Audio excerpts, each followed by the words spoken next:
आया बसंत, मन में छाया बसंत। पतझड़ के बीच नई ऋतु के आगमन का स्वागत। वनस्पति, पक्षी, इंसान और भगवान सब रंगे पीत रंग में। तीर्थनगरी पुष्कर में बसंत पंचमी के अवसर पर उपनयन संस्कार और विवाह समारोह की धूम।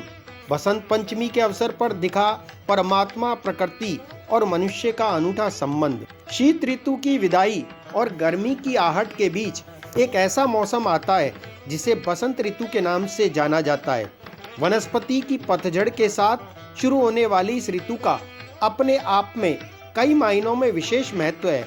बसंत पंचमी के सूर्य की पहली किरण जैसे ही सरसों के पीले खेतों पर अपनी लालिमा बिखेरती है तो मानो ऐसा लगता है कि सारी कायनात की सुंदरता एक पल के लिए ठहर सी गई हो। जब खेत खलियान लहला उठे और किसानों के चेहरे खिल उठे तो यह साफ हो जाता है कि बसंत ऋतु का आगमन हो गया है।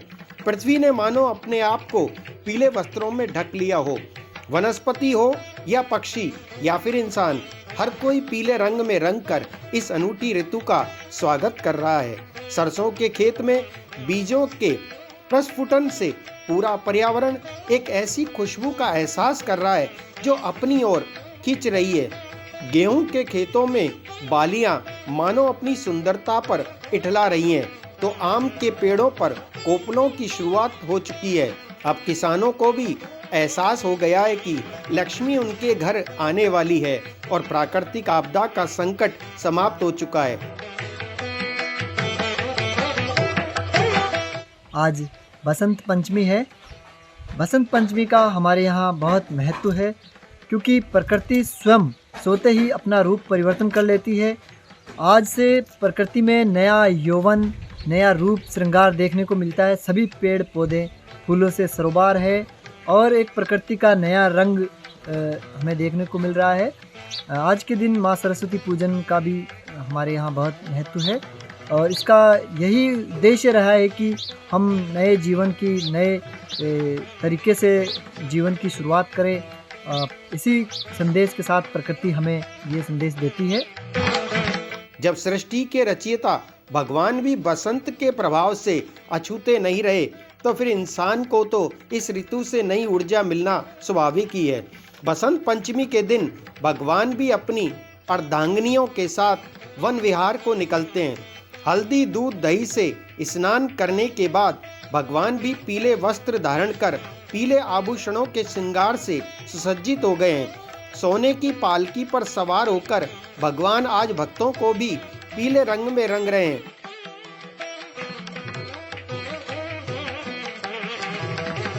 ये श्री रमा वैकुंठ मंदिर पुष्कर जो नैरंग जी के मंदिर के नाम से विख्यात है। मंदिर में आज से भगवान का जो वसंत उत्सव है, वसंत ऋतु जो प्रारंभ हुई है, उसी के अनुरूप भगवान की आज सवारी निकली सुबह 9 बजे और भगवान जो है आज दिन भर बगीचे में भ्रमण करेंगे और वहीं पर भगवान का अभिषेक वगैरह होगा, गोष्ठी प्रसाद बटेगा एवं भजन कीर्तन चलते रहेंगे दिन भर।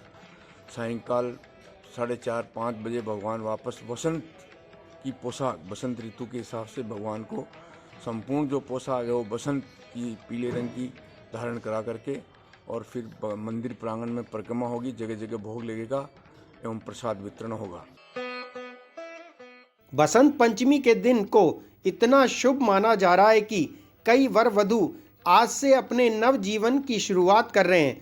पुष्कर में बसंत पंचमी के अवसर पर कई जोड़े इस शुभ अवसर पर परिणय सूत्र में बंधे।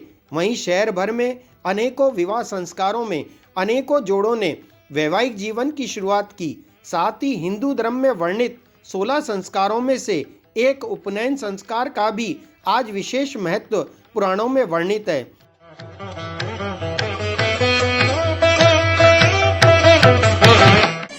सप्त ऋतु वर्षाणी यानी कि एक वर्ष में 6 ऋतुएं होती है। ऋतुराज बसंत, बसंत का मतलब है उत्साह, उमंग। जिस प्रकार पतझड़ आता है और नए पत्ते वापस आते हैं और नई ऊर्जा आती है, उसी प्रकार आज का जो दिन है वो बहुत ही महत्वपूर्ण है। बसंत पंचमी के अंदर सारे मांगलिक कार्य किए जाते हैं। जिस प्रकार जनेऊ संस्कार, विवाह आदि का विशेष उसमें महत्व है। और यहाँ पर आज पुष्कर तीर्थ में जनेऊ संस्कार कराए जा रहे हैं और मांगलिक कार्य सभी बच्चे यहाँ आकर के कर रहे हैं। हर कोई बसंत का अपने अपने तरीके से स्वागत कर रहा है, तो बसंत ने भी इस स्वागत का आभार व्यक्त करने में कोई कमी नहीं रखी है। प्रकृति की सुंदर रचना ने बिना मांगे सबको कुछ न कुछ दिया है। पुष्कर से सीताराम पाराशर की रिपोर्ट।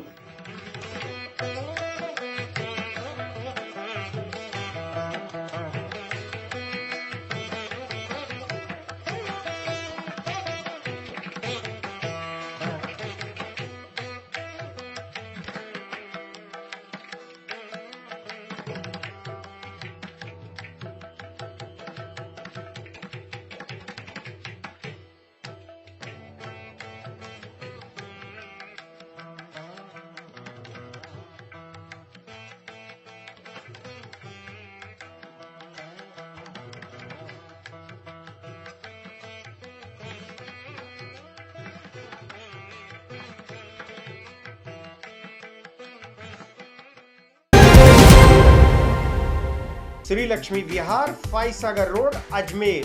क्या आप फाइसागर रोड पर नई कॉलोनी में अपना प्लॉट लेना चाहते हैं तो तुरंत संपर्क करें 7737226695।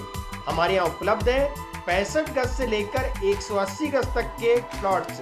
आज ही बुक करें, बने अपनी जमीन के स्वयं मालिक। अगर आप बना बनाया मकान भी लेना चाहते हैं तब भी संपर्क करें 8302503428। श्री लक्ष्मी विहार, फाइसागर रोड, अजमेर।